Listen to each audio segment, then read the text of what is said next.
अस्सलाम वालेकुम वरहमतुल्लाहि वबरकातुहू। कैसे हैं हम सब खैरियत से हैं? ठीक हैं? डॉक्टर शुजात अली आपकी खिदमत में हाज़िर है।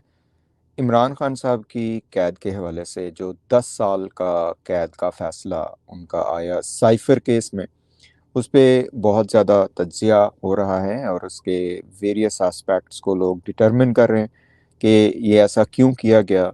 सबको पता है कि इस केस की बेसिस कोई नहीं है और किसी भी लिहाज से जो है ना वो किसी भी स्टैंडर्ड से एक जो कानूनी तरीक़ाकार होता है वो इख्तियार नहीं किया गया। इसमें इमरान खान साहब को कोई भी वो नहीं दिया गया जिसे हम कहते हैं कि फेयर ट्रायल का मौका नहीं दिया गया।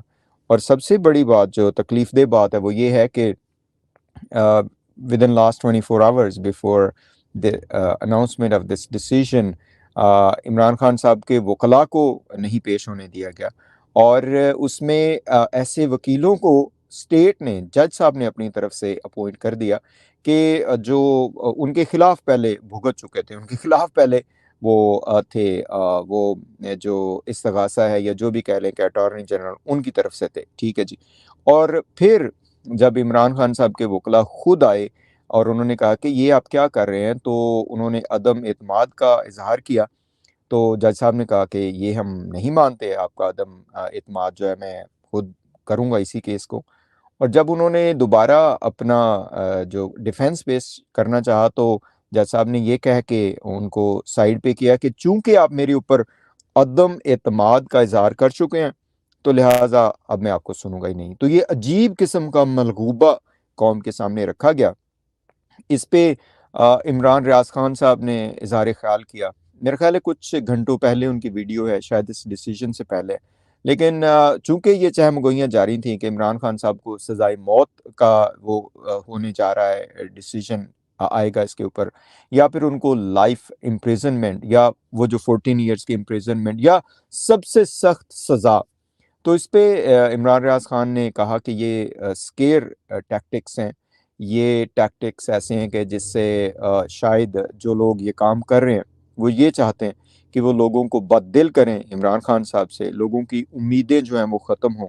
लोग जो हैं वो बिल्कुल नाउम्मीद हो जाएँ, डिसअपॉइंट हो जाएँ और वोट्स ना दें। लेकिन इस पे जो इमरान खान की तरफ से भी कि जब ये कहा गया कि उनको डेथ सेंटेंस का कहा जा रहा है तो वो हँस पड़े। कह के लगाए इमरान खान साहब ने कि किस तरह के पागल लोग हैं कि ये क्या कह रहे हैं कि इस केस में इनको डेथ सेंटेंस दे दी जाए। तो इमरान रियाज़ खान ने भी यही कहा, उन्होंने कहा कि ये स्केयर टैक्टिक्स हैं। तो इसका हल ये है कि सारे लोग वोट दें और इसी तरीके से इमरान खान को जो है ना वो आगे लेके आएँ।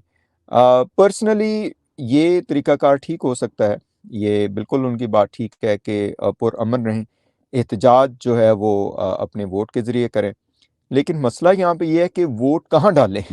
आपको पता है कि ये जो पीटीआई है उसके सारे कारकुनान के साथ जो हशर किया गया, उनका मतलब ये कभी भी नहीं देखा गया कि इलेक्शन कमीशन जो है, जो कि सिलेक्शन कमीशन कह लें या जो यूँ समझें कि ऐसा कमीशन है जो रोड़े अटकाने के लिए है, जो कि डिसीविंग कमीशन आप उसको कह सकते हैं कि वो इतना ज़्यादा पर्सनल लेवल पे जाए। मसलन इलेक्शन कमीशन का मतलब क्या है कि वो साफ़ और शफ़ाफ इलेक्शन करवाए।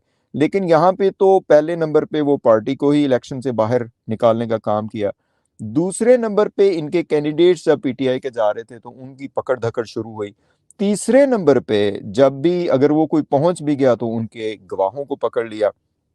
तो मेरी तरफ से तो इसकी एग्ज़ाम्पल एक ये है कि आप एग्ज़ाम देने जा रहे हैं, आपकी तैयारी पूरी है और आपको पता है कि आप फर्स्ट पोज़ीशन ले सकते हैं। लेकिन जो एग्ज़ामिनर है आगे, वो आपका एग्ज़ाम ही आपको नहीं बैठने ही नहीं दे रहा पेपर्स में। वो पेपर्स में ही नहीं आपको बैठने दे रहा है और फिर किसी तरह से आप पेपर्स में अगर बैठ गए हैं, तो वही एग्ज़ामिनर जो आपका दुश्मन है, आपको पेपर्स में नहीं बैठने दे रहा है, उसी ने आपका पेपर मार करना है। आप मुझे बताइए कि वो कहाँ से आपको नंबर देगा? वो तो आपको पास भी नहीं होने देगा। तो यहाँ पे ही एग्ज़ाम्पल फिट बैठती है। पीटीआई का रद्द-ए-अमल इस पे यही आया है कि वो लोग पुरअमन रहेंगे, वो कोई एहतजाज नहीं करेंगे। वो लोगों को बाहर उन्होंने शायद ये कॉल दिया कि ना निकलें। पर्सनली मैं तो ये फ़ील करता हूँ कि यहाँ पे यही होना चाहिए था कि लोगों को पुरअमन एहतजाज करना चाहिए था। ये इतना बड़ा डिसीज़न है और झूठ पे मबनी डिसीज़न है। सर जो है वो शर्म से झुका दिए इस डिसीज़न ने। बहुत से लोग तो ये कह रहे हैं कि इससे ज़्यादा जो है वो शर्म आवर डिसीज़न नहीं हो सकते कि कोई दूसरा मुल्क आपके उसमें रखना अंदाज़ी करता है और इस तरह सरीहन वो करता है और आप अपनी गवर्नमेंट ख़त्म कर देते हैं। और उसके बाद फिर ना सिर्फ़ गवर्नमेंट ख़त्म होती है बल्कि इससे भी ऊपर के ये जो अब कार्रवाई हो रही है कि उन लोगों को सज़ा देते हैं कि जो इसमें इन्वॉल्व थे या जो उस गवर्नमेंट का हिस्सा थे। यही तो शाह महमूद कुरैशी और इमरान खान साहब के साथ किया गया। तो पर्सनली ये पेनफुल है to watch all of this और मेरा ख़्याल है कि ये बस एक स्याह बाब में इज़ाफ़ा है हमारी अदलिया की तरफ से और जो हम सोचते आए हैं, सुनते आए हैं जो है ना इधर-उधर से कि जुडिशियल मर्डर हुए जिसमें ज़ाहिर है ज़ुल्फ़िकार अली भुट्टो साहब थे, तो ये भी एक तरह का जुडिशियल मर्डर ही है।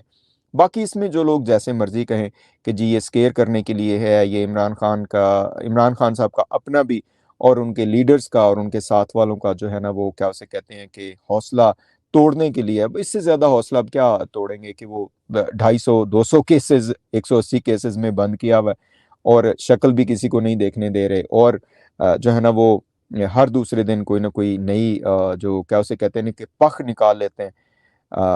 अनफॉर्चुनेट है ये, नहीं होना चाहिए।